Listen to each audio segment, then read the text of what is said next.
하나님의 은혜와 평안이 예배드리는 여러분 심령 가운데 늘 함께 하시기를 기원합니다. 중국 춘추 시대 여불위라는 사람이 3,000명의 지혜자들의 지혜를 모아 편찬한 책이 있습니다. 여시춘추라는 책입니다. 그 책에 많은 이야기들이 실렸는데 그 가운데 아주 평범하면서도 우리 자신을 한번 돌아볼 수 있는 이야기 한 편을 소개하려고 합니다. 어떤 사람이 어느 날 도끼를 잃어버렸습니다. 누가 내 도끼를 가져갔을까? 이렇게 주위에 있는 사람들을 살펴봅니다. 그러다가 옆집에 있는 아이가 눈에 띄었습니다. 그 아이를 의심의 눈으로 계속 주시해 봅니다. 그의 얼굴 표정, 그의 말투, 그의 걸음걸이, 그의 행동 하나하나가 도끼를 가져간 아이로 그렇게 단정 지을 수 있었습니다. 그리고 며칠 지나 산에 나무를 하러 갔습니다. 그리고 그 산에서 잃어버린 도끼를 발견하게 됩니다. 누가 가져간 것이 아니라 지난번 나무하러 올라왔다가 도끼를 자기가 놓고 내려온 것입니다. 산에서 내려와서 그 옆집 아이를 다시금 봅니다. 그 아이의 얼굴 표정, 그 아이의 말투, 그 아이의 걸음걸이, 행동 하나하나를 보면서 그렇게 도끼를 훔쳐갈 아이가 아니었습니다. 아주 착하고 순진한 아이로 눈에 보였다는 것입니다. 결국 그 아이의 표정과 행동이 바뀐 것이 아니라 도끼를 잃어버렸던 이 사람의 마음과 눈이 바뀌었던 것뿐입니다. 우리가 인생을 살아가면서 우리 안에 찾아오는 무서운 질병들이 있습니다. 그 질병 가운데 하나가 의심이라는 질병입니다. 아주 작은 겨자씨만한 그 의심의 씨앗이 우리 안에 들어오면 사랑하고 믿어주고 또 서로 하나가 되고 이렇게 살아야 할 사람들의 관계에 틈이 생기기 시작합니다. 미움이 싹트고 증오로 발전하고 나중에 걷잡을 수 없는 큰 불이 인간 관계 속에서 일어나는 것을 보게 됩니다. 가정의 불화의 원인이 어디에 있을까? 그것은 믿음의 상실, 의심이 우리 안에 일어날 때 부부지간에, 부모와 자녀지간에, 형제들 간에 서로 하나 되지 못하고 불화하는, 갈등하는 그러한 경우를 우리는 종종 보게 됩니다. 신앙생활을 하면서 우리 안에 의심의 씨앗이 들어와 뿌리를 내리게 되면 기도를 해도 말씀을 들어도 예배를 드려도 은혜를 받지 못합니다. 답답합니다. 힘이 듭니다. 무겁습니다. 그래서 이 의심이라는 것이 여러분 믿음의 반대가 불신으로 우리는 알고 있는데 사실은 믿음의 반대는 더 정확하게 표현한다면 의심입니다. 의심이 우리 안에 들어오면 인간관계도 하나님과의 관계도 흔들리게 되고 때로는 무너지게 되는 것을 우리는 종종 경험하게 됩니다. 창세기를 보면 하나님께서 아담과 하와를 창조하셨습니다. 에덴 동산에 있는 모든 실과를 다 따먹어도 좋다고 하시면서 동산 중앙에 있는 선악을 알게 하는 나무는 먹지 말아라. 내가 먹는 날에는 반드시 죽으리라. 아담에게 하나님께서 말씀해 주셨습니다. 하와도 알고 있습니다. 그런데 어느 날 하와가 선악과 주의를 맴돌다가 뱀을 만나게 됩니다. 그리고 뱀이 이렇게 이야기합니다. 선악과를 먹는 날에는 내 눈이 밝아져 하나님처럼 되리라. 하나님의 말씀은 선악과를 먹는 날에는 반드시 죽으리라 말씀하셨는데 뱀은 이렇게 이야기합니다. 먹어도 죽지 않고 오히려 내 눈이 밝아져 하나님처럼 되는 거야. 의심이 자기 안에 들어오게 되니까 흔들리게 되고 결국 하와가 선악과를 먹고 그 남편 아담에게도 주어서 불순종의 죄를 짓게 됩니다.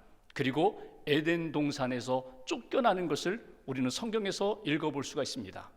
아주 작은 의심의 씨앗이 우리 안에 들어왔을 때 그 의심을 믿음으로 잘 처리하지 못하면 우리도 미끄러질 수 있고 죄의 수렁에 빠질 수 있다는 것을 우리는 놓치지 말아야 합니다. 여러분은 누구를 의심한 적이 있습니까? 의심받아야 할 사람, 그 사람을 의심하는 것이 아니라 의심해서는 안 되는 사람, 사랑하고 믿음 가운데 살아가는 그 사람을 어느 날 어느 순간에 의심해 본 적이 있습니까? 여러분은 신앙생활을 하면서 하나님의 살아계심과 하나님이 나를 사랑하심과 하나님이 내게 주신 말씀, 그 약속에 대하여 의심한 적이 있습니까? 분명히 내가 믿음이 있는데 하나님이 나와 함께 하심을 내가 믿는다고 하면서도 하나님의 존재와 하나님의 사랑과 말씀에 대하여 의심이 되고 흔들릴 때는 없었습니까? 오늘 성경에 보면은 믿음으로 채워져야 할 사람이 오히려 의심으로 채워져서 흔들리고 있는 예수님의 제자 한 사람을 만나게 됩니다. 그 사람이 바로 도마라는 제자입니다. 예수님이 부활하셨습니다. 예수님이 부활하신 소식을 아직 제자들은 다 듣지 못하고 있습니다. 소문만 듣고 있었습니다. 그들이 무서워서 숨었습니다. 다락방에. 왜? 예수님이 십자가에 달려 돌아가셨다면 그 다음은 제자들 차례인데, 그래서 이미 가룟 요단은 죽고 10명의 제자들이 다락방에 문을 잠그고 꽁꽁 숨어 있습니다. 두렵고 무서워서. 그런데 그 순간 예수님이 나타나셨습니다. 부활하신 주님이 문이 잠겼음에도 불구하고 그 다락방에 제자들 앞에 나타나셨습니다. 평안하니요, 샬롬, 인사를 하십니다. 그리고 부활하신 몸을 보여주셨습니다. 제자들이 예수님의 부활하심을 보고 감격합니다. 그리고 예수님은 떠나가셨습니다. 그리고 도마라는 제자, 함께 있지 못하고 밖에 있었던 도마라는 제자가 다시금 찾아왔을 때, 다락방에 들어왔을 때 10명의 제자가 이야기합니다. 야, 우리가 예수님을 만났어. 예수님 부활하셨어. 부활하신 예수님을 우리가 만났어.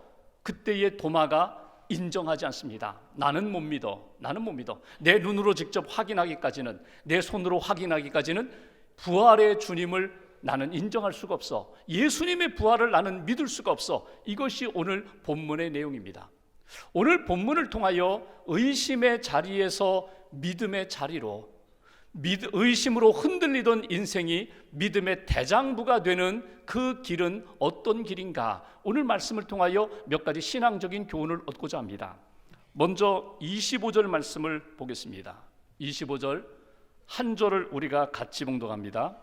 다른 제자들이 그에게 이르되 우리가 주를 보았노라 하니 도마가 이르되 내가 그의 손에 못자국을 보며 내 손가락을 그 못자국에 넣으며 내 손을 그 옆구리에 넣어보지 않고는 믿지 아니하겠노라 하니라.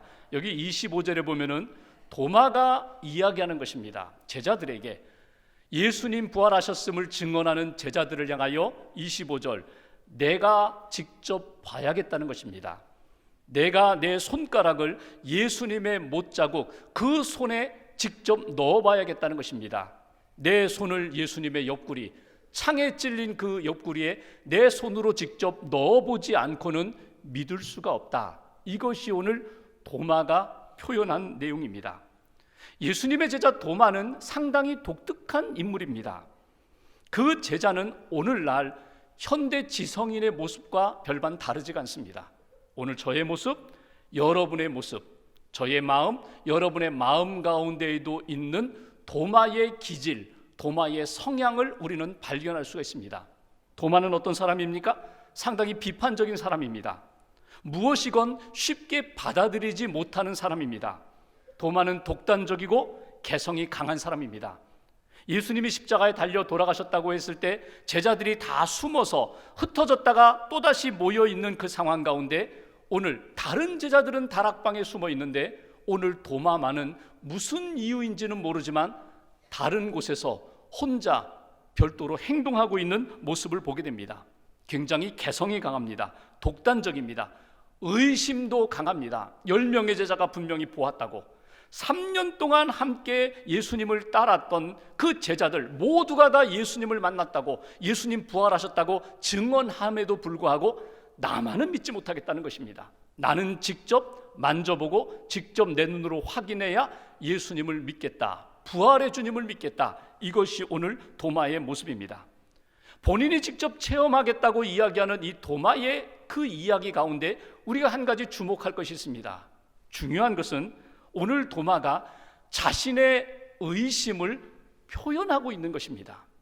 자신의 의심을 숨기지 않고 믿는 척하지 않고 솔직하게 나는 못 믿겠어, 믿고 싶어도 믿어지지가 않아 자신의 의심을 표현했다는 것에 우리는 중점을 두어야 합니다. 그래서 오늘 본문의 첫 번째 우리에게 주시는 메시지가 있습니다.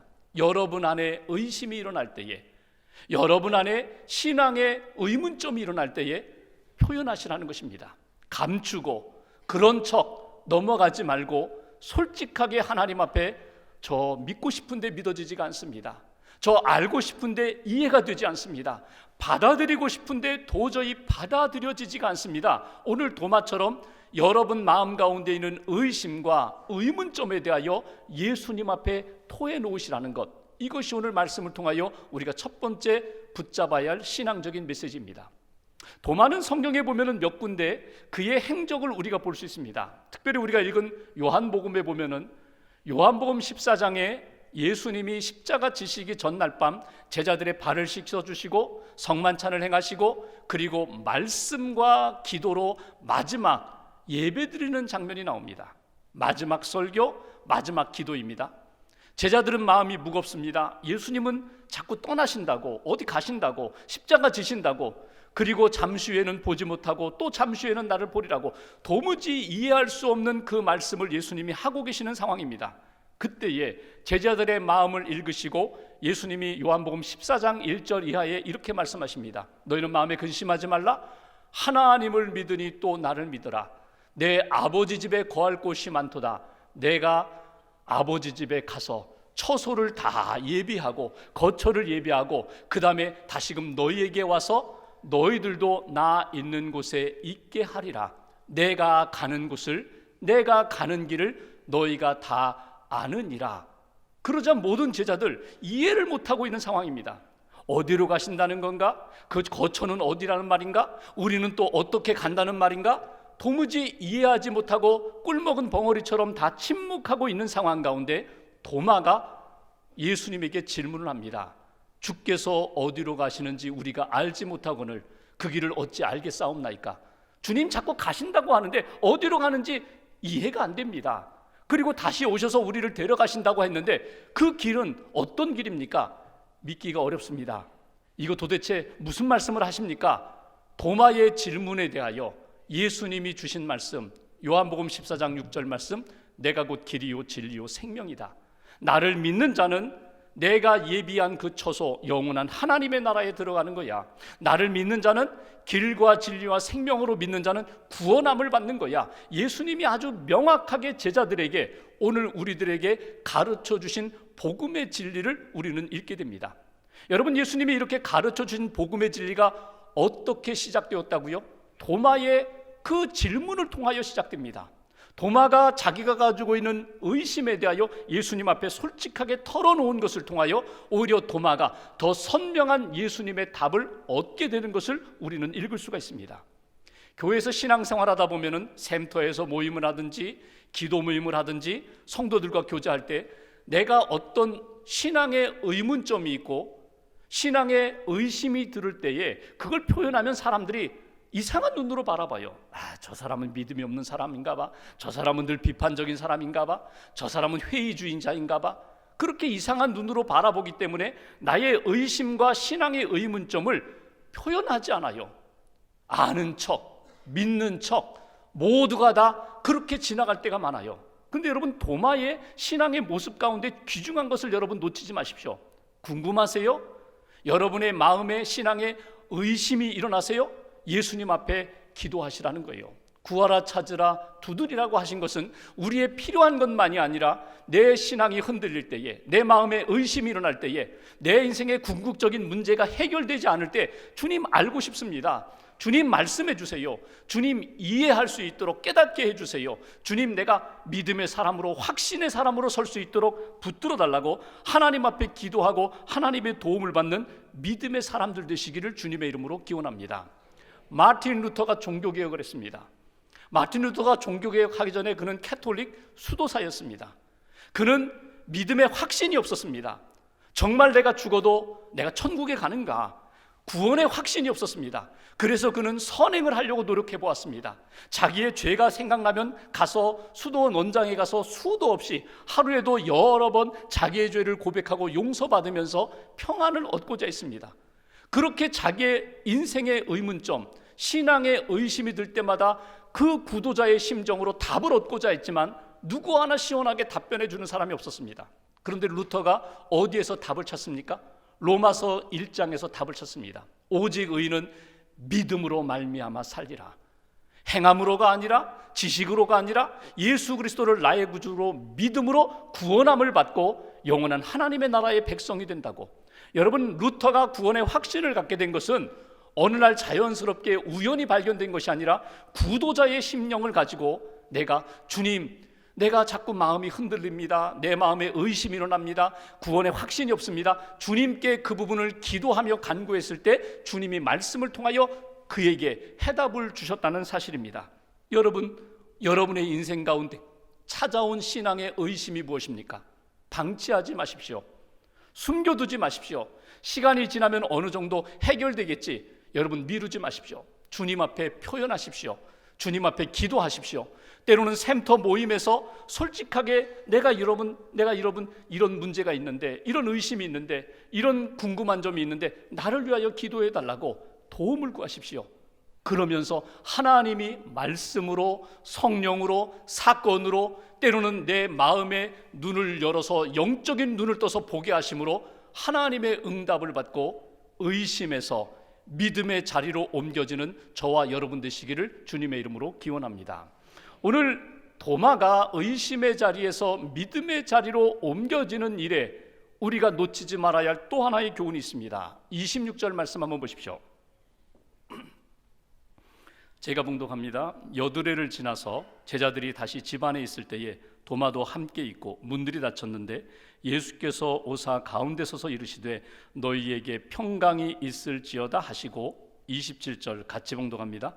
도마에게 이르시되 내 손가락을 이리 내밀어 내 손을 보고 내 손을 내밀어 내 옆구리에 넣어보라. 그리하여 믿음 없는 자가 되지 말고 믿는 자가 되라. 아멘.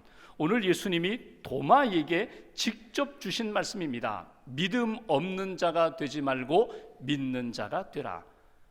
예수님이 이번에 도마와 제자들 함께 있는 곳에 부활의 주님이 다시금 나타나셨습니다. 그리고 도마에게 말씀하십니다. 너 나 만져보고 싶다 그랬지. 너 손가락 넣어보고 싶다 그랬지. 너 옆구리 손을 넣어보고 싶다고 했지. 그래, 한번 해봐. 직접 내 손으로 해봐. 나를, 부활의 몸, 부활의 예수, 나를 한번 바라봐. 나를 한번 만져봐. 도마가 그렇게 추구하던 믿음의 길에 대하여 예수님이 다 제공해 주십니다. 그래, 한번 해봐라. 성경에는 실제로 도마가 예수님을 바라보면서 만졌다는 구절은 없어요.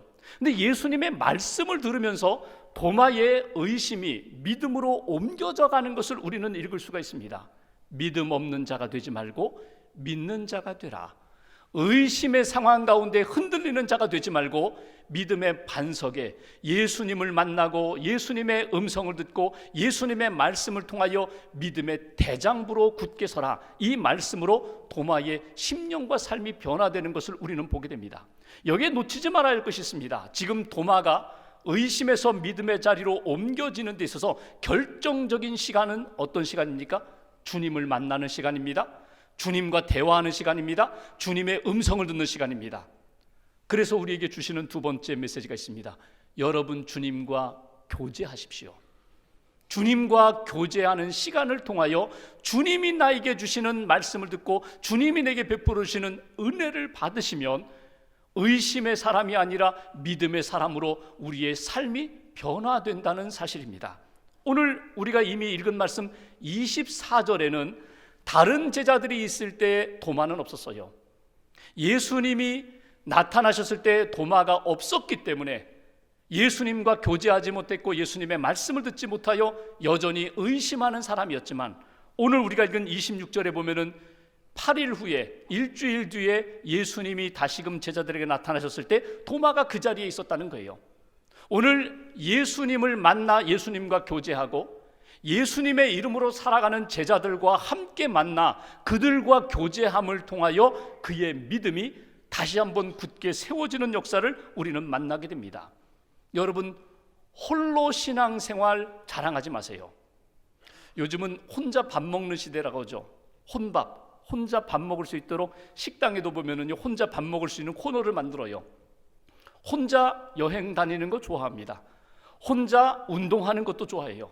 사람들과 어울려서 운동하기보다는 그냥 혼자 시간 내서 가서 혼자 운동하고 땀 흘리고 운동 잘했다.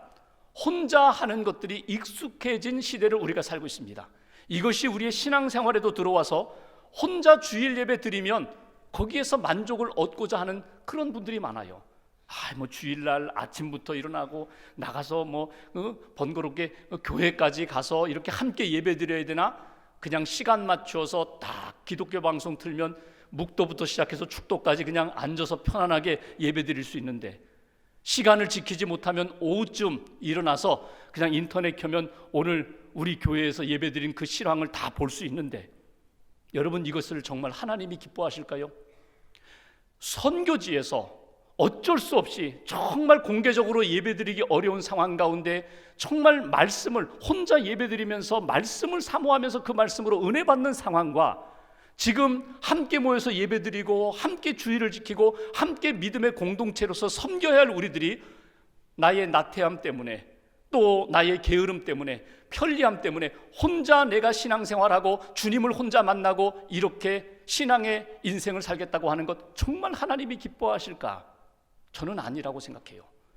여러분, 믿음의 공동체, 주의를 지키며 함께 예배드리며 함께 은혜 받는 역사, 이것이 오늘 우리에게 하나님이 원하시는 뜻이에요. 도마가 믿음의 제자들과 함께 있는 가운데 예수님이 나타나셔서 평안하뇨, 믿음 없는 자가 되지 말고 믿는 자라가 되라고 하신 그 말씀이 저와 여러분들에게 주신 하나님의 음성으로 들려질 수 있기를 주님의 이름으로 기원합니다.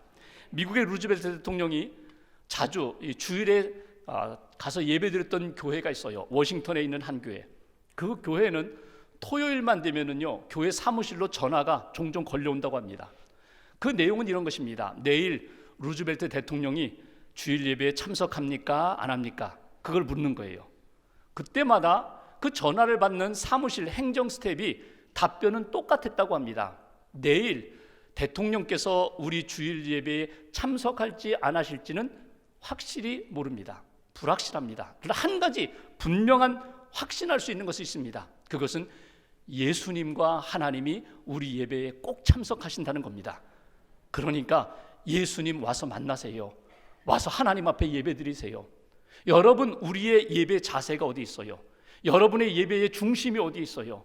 여러분이 예배 드리는 그 믿음의 방향이 어디 있어요? 하나님께 있어야 합니다. 함께 주님을 향하여 믿음으로 예배드리고 이 주일 예배를 드리면서 하나님이 주시는 은혜를 받을 때, 여러분, 내가 지난 한 주간 동안 너무 힘들었던 문제들, 의심과 또 내 삶에 풀리지 않는 문제들에 대하여 예배드리는 이 시간에 하나님이 말씀을 주신다는 거예요. 청교도 신앙 가운데 보면 그들이 강조한 것이 있습니다. 주일을 철저히 지켜라. 주일은 다른 일을 하지 말아라. 주일은 하나님 앞에 부끄럽지 않게 거룩하게 지켜야 된다. 주일 예배는 목숨 걸고 드려야 된다. 예수님 부활하신 그날인데 예수님 부활에 주님을 만나야 된다. 주일 예배 철저히 드려야 된다. 그리고 또 하나 강조한 것이 뭐냐면, 주일을 거룩하게 지키고 주일 예배를 잘 드렸으면 월요일부터 토요일까지의 일주일의 시간 가운데 하나님이 기뻐하시는 모임, 성도의 교제의 시간, 봉사의 시간, 기도하는 시간, 함께 모여서 예배드리는 이 주중에 은혜의 시간을 소홀히 여기지 말아라. 그것이 여러분 가정에서 예배드리는 시간이 될 수도 있고, 믿음의 사람들이 함께 모여서 기도하는 모임이 될 수도 있고, 또 서로 성도 간의 교제를 나누면서 믿음으로 간증을 나누는 시간이 될 수도 있어요. 그들은 이렇게 이야기했다고 합니다. 주님이 주일 예배 시간에 내게 은혜를 주셨듯이 주중에 그 주님의 이름으로 모인 곳에 하나님이 큰 은혜를 베푸신다면, 하나님이 성령으로 임하셔서 우리의 심령을 부흥케 하신다면, 그 모임에 내가 빠졌다면 얼마나 내 인생에, 내 영적인 삶에 손해가 되는가. 그래서 빠지지 말아야 된다. 그래서 거룩한 시간을 채워가야 한다. 오늘 도마의 모습을 보면서 여러분 놓치지 마십시오. 우리가 마음이 흔들리고 의심될 때 여러분 주님과 교제하는 시간에 집중하셔야 돼요. 교제하는 시간을 놓치지 마셔야 돼요. 주님을 만나고 주님의 임재하심 가운데 주님의 손길을 체험하는 그 시간을 여러분 놓치지 마셔야 돼요. 그 시간에 주님이 나를 믿음의 사람으로 세워주신다. 이것이 오늘 도마를 통하여 우리가 배우게 되는 영적인 메시지입니다. 마지막 한 가지만 더 보죠. 28절 말씀 보십시오. 28절, 29절 두 절을 같이 봉독합니다. 도마가 대답하여 이르되 나의 주님이시요 나의 하나님이시니이다. 예수께서 이르시되 너는 나를 본고로 믿느냐? 보지 못하고 믿는 자들은 복되도다 하시니라. 아멘. 여기 28절에 보면은 도마의 신앙 고백이 나와요. 예수님께서 친히 보여주시고 도마의 수준으로 낮추셔서 만져봐. 그렇게 원하면 만져봐. 그리고 믿음 없는 자가 되지 말고 제발 믿는 자가 되라. 믿음의 제자가 되라. 그렇게 말씀하시자 도마가 주님과 함께 믿음의 교제를 나눈 다음에 스스로 신앙 고백합니다. 나의 주님, 나의 하나님. 예수님, 당신은 나의 주님이시요 나의 하나님이 되십니다. 여러분, 여기에서 우리가 놓치지 말아야 할 것이 있습니다. 여러분의 신앙 고백은 무엇입니까? 여러분이 예배를 드리며 여러분들이 하나님을 바라보면서 여러분들이 갖고 있는 신앙 고백은 무엇입니까? 도마가 주님과 교제하면서 의심의 안개가 걷히고 믿음의 산봉우리가 보이면서 나의 주님, 나의 하나님 고백한 것처럼 여러분의 신앙을 고백하십시오. 예배드리며 고백하십시오. 기도하며 고백하십시오. 믿음의 사람들과 모일 때마다 예수님이 나의 구원자가 되시고 나의 하나님이 되심을 여러분 고백하십시오. 이 고백을 통하여 온전한 그리스도인의 삶을 살 수 있게 된다는 것입니다. 루터는 그런 이야기를 합니다. 신앙 고백을 할 때에 3인칭으로 고백하지 말라고 이야기해요. 3인칭의 고백이 무엇입니까? 우리 어머니의 하나님, 우리 아버지의 하나님, 우리 목사님의 하나님, 우리 선교사님, 우리 장로님의 하나님으로 고백하지 말라는 거예요. 1인칭으로 고백하라고. 반드시 나의 하나님, 나의 하나님, 나의 구원자가 되시는 주님, 나를 살리시는 하나님, 나의 친구가 되시고 나의 목자가 되시는 하나님, 1인칭으로 믿음의 고백을 하는 가운데 믿음의 반석에 굳게 설 수 있다고 그렇게 이야기합니다. 오늘 이렇게 말씀을 보면서 이 도마가 의심의 자리에 있다가 믿음의 자리로 옮겨지면서 그는 우리가 20장을 보았는데 21장 이후를 보면은 그의 인생, 사도행전 쭉 보면은 항상 믿음의 사람들과 함께 있어요. 믿음의 사람들과 함께 교제하는 가운데 언제나 하나님께 집중합니다. 하나님 앞에 기도하면서 성령을 받게 됩니다. 그리고 마가의 다락방에서 성령을 받은 이후에 그는 땅끝까지 가서 주의 복음을 증거합니다. 인도에까지 갔습니다. 그리고 인도에 가서 복음을 전하다가 원주민들이 찌른 그 창에 찔려서 그는 순교하게 됩니다. 한 번 찔려서 죽지 않으니까 여러 번 도마를 찔렀다고 하죠. 그때 마지막 그가 하나님 앞에 기도했던 내용, 나는 주님을 예배합니다. 나는 주님을 예배합니다. 나의 주님, 나의 하나님, 나는 주님을 예배합니다. 그리고 순교했습니다. 인도 동남부에 있는 첸나이라는 도시에 가면은 도마 기념교회가 있어요. 도마의 순교의 역사를 자료로 이렇게 전시하면서 도마의 신앙을 이어가는 그 교회에 가면은 아예 예배당 입구, 현관 입구에 이렇게 표현했습니다. 나의 주님, 나의 하나님, My Lord and my God. 나는 주님을 예배합니다. 곳곳에 눈에 보이는 곳마다 도마의 신앙이 나의 주님, 나의 하나님, 나는 주님을 예배합니다.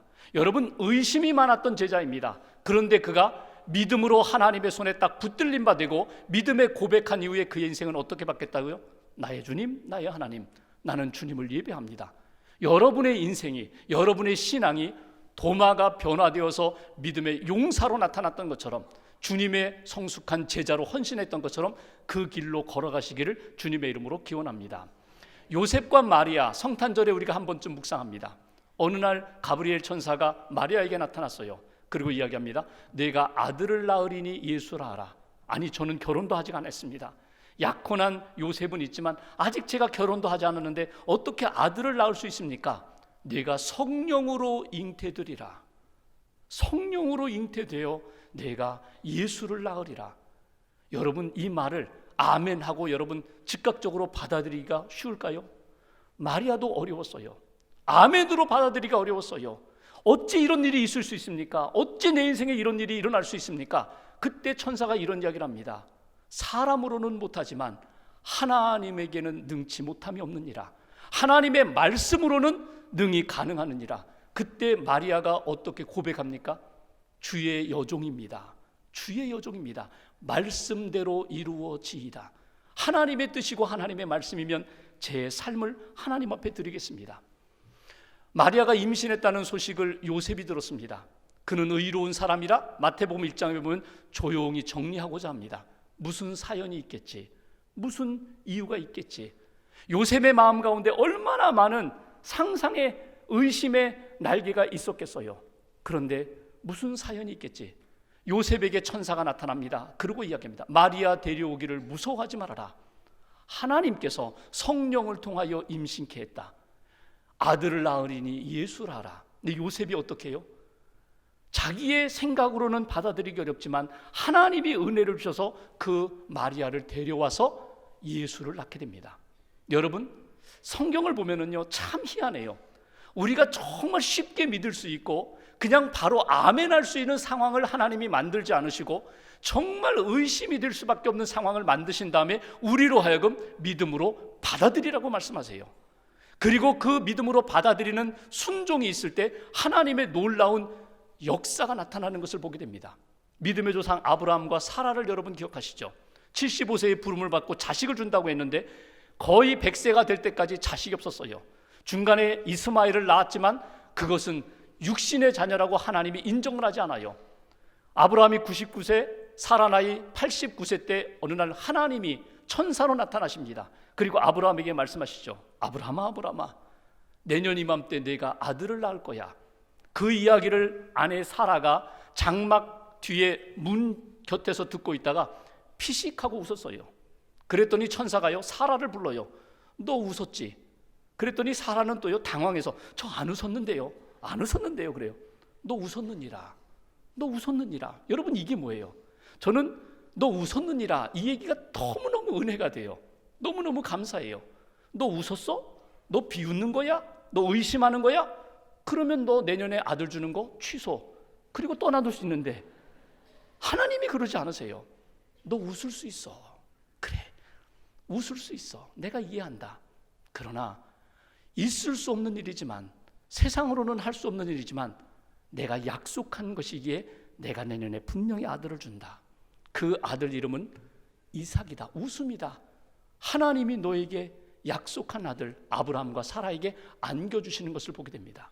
여러분 인생 가운데 지금 도저히 받아들이고 이해하기 어려운 의심이 무엇입니까? 하나님의 역사 가운데 받아들이기 어려운 일이 무엇입니까?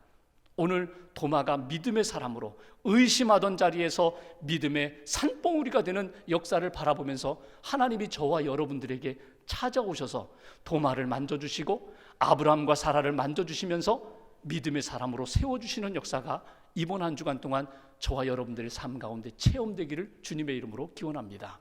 말씀을 사모하시면서 말씀에 순종하시면서 믿음의 대장부로 세워지는 저와 여러분 되시기를 주님의 이름으로 기원합니다. 기도하겠습니다.